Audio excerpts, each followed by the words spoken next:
Bienvenue mes chers en ce 1er janvier qui est aussi le premier jour associé à nos archétypes des déesses.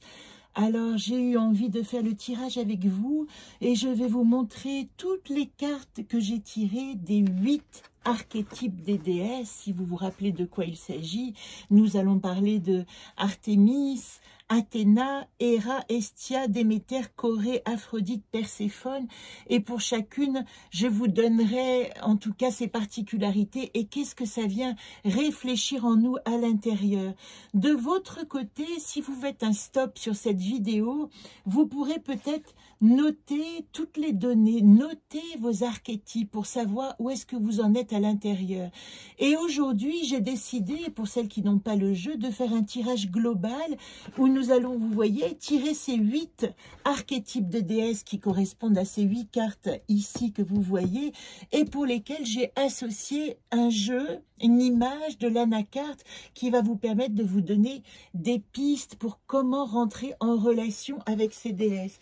Alors pour moi, c'est important, l'ordre compte. Donc quand je tire les déesses, je les tire comme ça, pour moi dans le sens des aiguilles d'une montre. Et la première indique qu'elle a une place prépondérante ce mois-ci. Et qu'est-ce que j'en fais? C'est toute la question. Alors je vais faire ce tirage avec vous.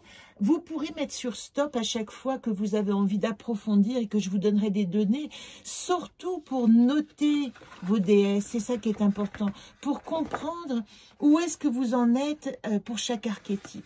La première déesse que nous avons tirée, c'est Athéna. Athéna, c'est comment je réfléchis. Voilà le mot-clé. Où est-ce que j'en suis de, et vous voyez, c'est écrit dans cette page, de... pour Athéna, mon organisation, mes projets, mon efficacité. Donc là, vous pouvez peut-être prendre un temps pour le noter. Et qu'est-ce que nous dit Athéna ce mois-ci qui arrive en premier? Elle nous oppose un « qu'est-ce que je ne veux pas ?» Il est nécessaire dans notre espace de projet que nous allons mener, de savoir ce que nous ne voulons plus mener. Pourquoi? Ozone est par-dessus, parce qu'elle nous dit, nous avons en ce début de mois de janvier, dans nos archétypes, à réexplorer le paysage. Ce que je ne veux plus dans le paysage, je dois m'en débarrasser et me diriger vers d'autres facettes de mon horizon qui m'intéressent pour développer ma pensée, mes projets, mon organisation. Voilà pour Athéna, la numéro 1. En numéro 2, nous avons Artémis, la Diane chasseresse, celle qui nous parle de notre rapport à la nature. Pour Artémis, les 3 mots-clés à noter, c'est nature, votre rapport à la nature, solidité, autonomie. Eh bien, prenez le temps, moi je fais des notes, vous voyez, sur 3, 3 et 4, et puis j'ai un total sur 10. Et que me dit l'anacarte? Elle me dit... c'est ici que nous avons à trouver notre chemin de vérité, dans notre rapport aux autres mondes, végétaux, minéraux, dans le fait que nous savons que nous appartenons à un univers qui est plus grand que juste l'univers des humains. Donc si vous vous reliez à votre Artémis, elle va vous révéler la vérité de qui vous êtes. Voilà l'injonction d'Artémis de ce mois-ci qui arrive en second. En troisième, c'est Aphrodite qui a surgi. Aphrodite, c'est la déesse double qui est à la fois vulnérable et vierge, à la fois autonome et à la fois qui a besoin de l'homme. Et ici, Aphrodite nous demande où est-ce que j'en suis de mon corps, mon rapport à mon corps et ma beauté, où est-ce que j'en suis de mon cœur, où est-ce que j'en suis de mon désir.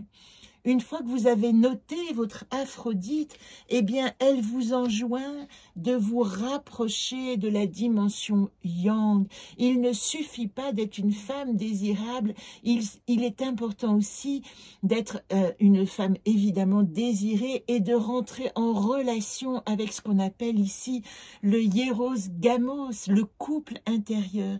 Aphrodite, ce mois-ci, nous demande de faire couple avec nous-mêmes et de réhabiliter la dimension du yang, la dimension de l'homme.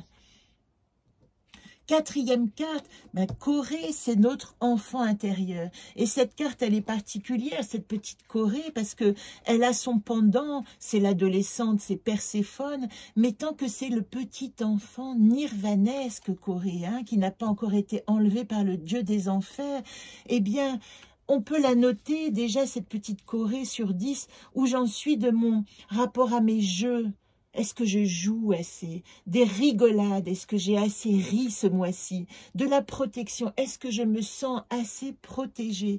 Et Corée, elle nous dit qu'il faut activer ce mois-ci la légèreté d'être. Essayez de laisser votre petit enfant intérieur être léger, s'amuser comme un pinson. Ne pas le surcharger de vos problématiques. Redevenir un enfant joyeux et innocent, c'est l'injonction de vos déesses de ce mois-ci. La carte suivante, eh bien c'est le pendant de Corée, je vous en ai parlé, c'est Perséphone. 1, 2, 3, 4, 5, c'est la 5e qui arrive et qui me demande de réfléchir à mon rapport à ma lucidité. Que font à l'intérieur mes ombres éclairées? Est-ce qu'elles me donnent assez de lumière pour que je puisse avancer? Et les doutes fertiles. Perséphone, c'est toute la partie rebelle en nous, celle qui a été enlevée par le dieu des enfers. Elle doit tenir son rôle, mais elle est une reine aussi. Et au fond de son monde, de sombritude, de ses profondeurs, elle doit trouver une dignité nécessaire pour rencontrer ses doutes. Et regardez que nous dit aujourd'hui Perséphone. Dans ce mois, elle nous demande de nous enraciner, d'être solides. Ne vous laissez pas emporter par vos doutes et par vos frayeurs.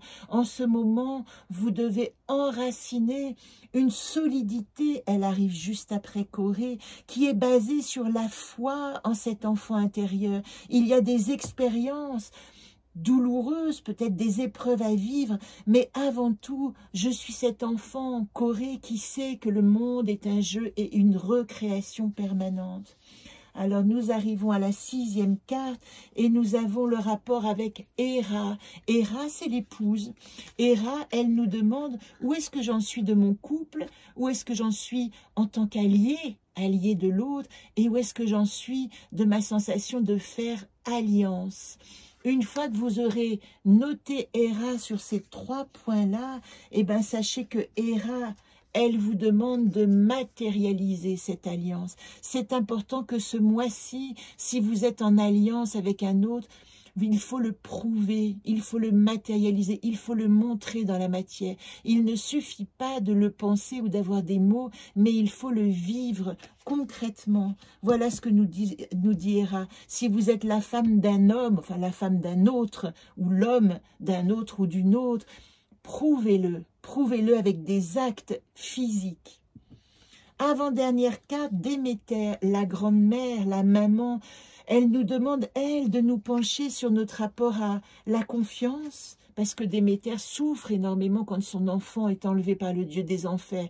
Elle perd confiance, elle se réfugie au royaume d'Éleusis, parce qu'elle croit qu'elle a perdu confiance, qu'elle a perdu son enfant pour toujours. Donc Déméter nous demande, où est-ce que j'en suis dans ma confiance, dans le monde et dans ma mission, car elle est reliée, vous le voyez, à Momime. Où est-ce que j'en suis de mon amour de maman? Comment mon cœur de maman, ou pour ma mère ou pour mes enfants, est activé? Où est-ce que j'en suis de la tendresse que je partage? Parce que c'est ça son attribut de Déméter.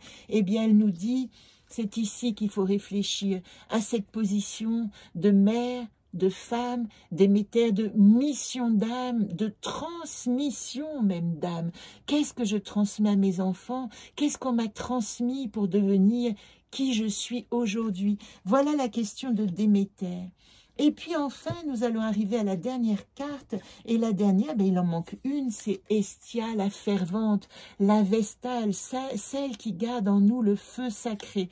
D'ailleurs, je mentionne qu'il y a une petite erreur dans les cartes et qu'on ne parle pas de la biche, buse, ours, lune, arc, qui sont les attributs ici d'Artémis, mais je vous remettrai les attributs d'Hestia, à qui elle est reliée pour sa foi profonde. Je vous remettrai les animaux totems.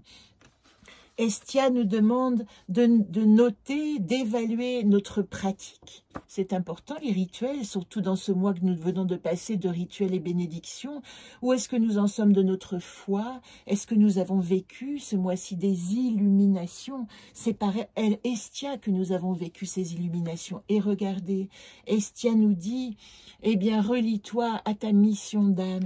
Et si Momime apparaît ici, alors qu'elle est la carte maîtresse de Déméter, c'est qu'elle dit, rappelle-toi avec Estia, n'oublie pas ta mission d'âme. C'est la nécessité si vous avez des doutes en ce moment, et c'est ça qui va vous faire vous rencontrer. Voilà pour ce tirage. Je ne vous avais pas donné la coupe. Elle est là, la coupe. 2 cartes que j'ai tirées initialement. Moi, Bozem, dans le monde Prigo. Bozem est associé à Corée, c'est l'anacarte de l'enfant intérieur. Prendre soin de mon enfant intérieur, c'est l'injonction de ce mois-ci. Si vous recommencez un cycle, si vous recommencez une révolution avec vous-même, ce qui vous est demandé, c'est de protéger votre enfant intérieur, de le guider pour arriver jusqu'à l'adulte qui sait comment rencontrer son enfant intérieur et comment avancer sur son chemin. 10 minutes, je m'arrête. C'est le maximum pour les tirages que je vous promets cette année. Je vous précise juste que vous en aurez régulièrement qui sont associés au mode d'emploi. Cette fiche des déesses, vous la trouvez dans ce petit mode d'emploi qui est en vente avec le petit format. Ce mois-ci, vous achetez un mode d'emploi et un petit format des anacartes vous est offert. Renseignez-vous via la boutique www.anacartelejeu.com. Et on est le 1er janvier, donc je vous souhaite encore une très belle année.